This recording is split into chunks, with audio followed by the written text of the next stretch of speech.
Нет, да? Полная прожарка. Голдан полная прожарка. Полная которая- прожарка, там слегка розовое мясо посередке должно быть. Нет, голдан это чисто полная, это Та я- medium rare. О, А, это medium rare. Голдан это такая подошва, да. Как Обломов говорил, бабушкина котлета.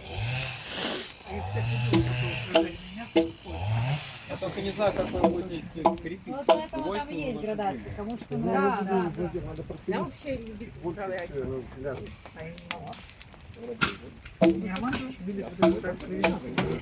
смотря какое мясо стоит Смотря готовить. какое, да.